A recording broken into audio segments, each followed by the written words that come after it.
Maswerteng hapon po mga ka-STL. Narito na po ang resulta ng STL Bulacan para sa araw na to, second draw.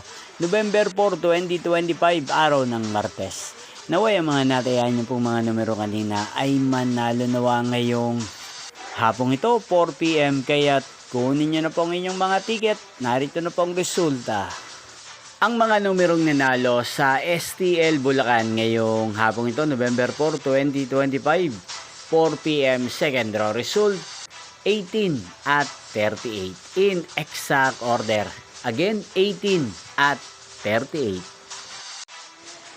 At ngayong hapong ito sa STL Bulacan, natin pong i-shoutout si Kuya Lando ng Bulacan na nanonood po sa channel na to.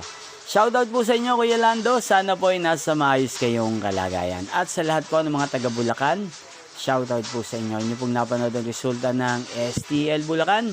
Magkita-kita pong muli tayo mamayang 8 PM. Thank you for watching.